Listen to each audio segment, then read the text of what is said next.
արտաքին քաղաքականության առաջնահերթությունների մեջ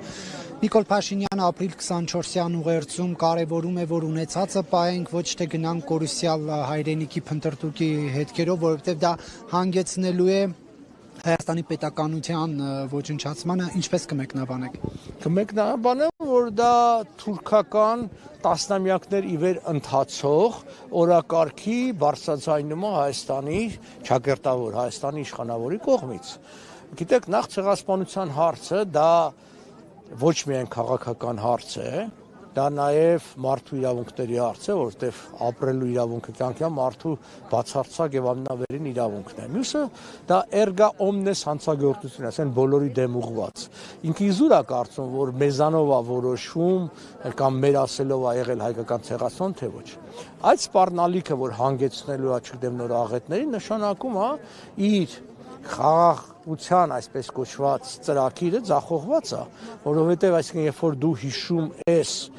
քո պատմության ողբերգական դրվագը կարող է առիթ կամ պատերվակ ծառայի սանձազերծելու հերթական, ինչպես ինքն էր ասում, ավերիչ պատերազմ, դա նշանակում է ինքը պարզապես խաբում է ժողովրդին այդ խաղաղության պատրանքով։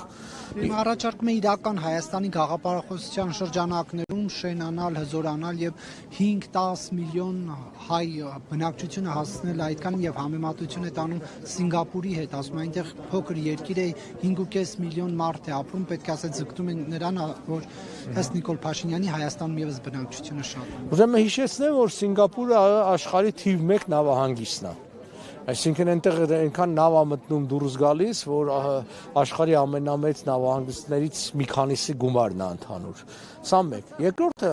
ոչ մի առումով Սինգապուրը կամ նման փոքր երկրներ, եթե անգամ համեմատենք, օրինակ Եվրոպայում, չգիտեմ, Բելգիա, Հոլանդիա, Հայաստանի հետ համեմատելու չեն, որովհետև մեր միջավայրն ուրիշ է եւ ամենակարևորը, եթե դու հարևաններդ ուզում ես խաղաղ ապրես, հարևանները իրենք պիտի ուզենան խաղաղ ապրելու։ Ես դա չեմ տեսնում ոչ Թուրքիայի կողմից, առավելևս ոչ էլ Ադրբեջանի կողմից։ Իսկ միակողմանի խաղաղություն չի լինում։ Մենք միայն վերջին մի ամսվա ընթացքում ականատես եղանք, սկսած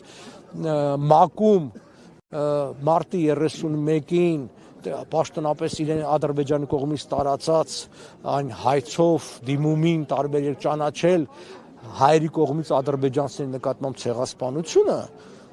վերջացրած, ասենք հիմա մեր մշակութային եւ կրոնական կառույցների ավիրում, այսինքն հարցը առաջանում, եթե ցեղասպանության մեր հաստատ իրողություն է, դրանից հրաժարումը խաղաղության հիմք է, արդյոք սա չի գործում, ասենք նույն ադրբեջանցիների կողմից, որոնք կեղծ օրակարգ են առաջ քաշել եւ ցավոք սրտի Նիկոլ Փաշինյանի այս գործողությունները հանգեցրել են նրան, որ նրանց կեղծ օրակարգը, կեղծ մեղադրանքները գնալով ավելի շատ, ոնց ասած, ոտատեղ են անում, ավելի շատ քաղաքական դաշտում երևում են, իսկ մեր այս հրաժարումը բացի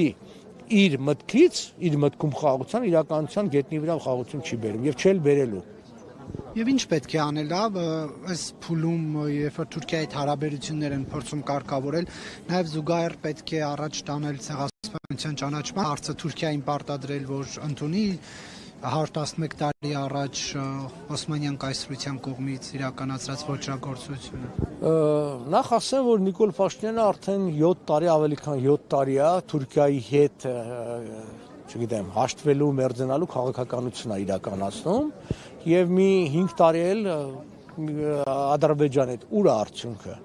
Մենք ունենք Ադրբեջանի հետ ստորագրած խաղաղության պայմանագիր, ունենք իր ասած, որ ինքը հատուկ նշեց իր ուղերձի մեջ, չգիտեմ, ինչքան էր 28746 քառակուսի կիլոմետր, ունենք այդ ամբողջը Հայաստանի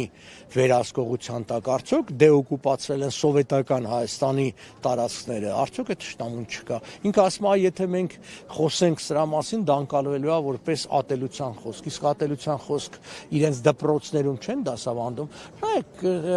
կրկնում եմ, Նիկոլ Փաշինյանը ապրում է պատրանքների աշխարհում եւ ուզում է, որ այդ պատրանքները եւ վտանգավոր պատրանքներ են, բոլորիս պարտադրի։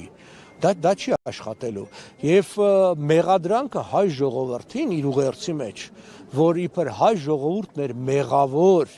իր տարբեր նկարտումներով, հակումներով դեպի դրսի ուժերը ցեղասպանության համար, դա նշանակում է հայերին սարքել հանցակից, առնվազն հանցակից այդ հանցագործության, որը անգամ բացահայտ թուրքերը չեն անում, ասեմ ձեզ։ կամ ոչ բոլոր թուրքերն են անում։ Եվ տեսեք, Նիկոլ Փաշինյանի այս դիրքորոշումը հանգեցրեց նրան, որ Ստամբուլում, որ ամեն տարի լինում էր հայոց ցեղասպանության ոգեկոչման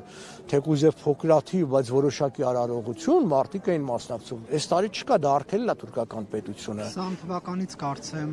այլևս թույլ չի տալիս։ Դե էլի Նիկոլ Փաշինյանի քաղաքականության հետևանքն է, բայց սանով չի վերջանում, չէ՞, մի թույլ չեն տալիս, հետո էլ մեզ են սկսում մեղադրել։ Այսօր Ադրբեջանն է մեզ մեղադրում, վաղը Թուրքիան է մեղադրելու, թե Թուրքիան վաղուց էլ է սկսել։ Շնորհակալ եմ։ Խնդրեմ։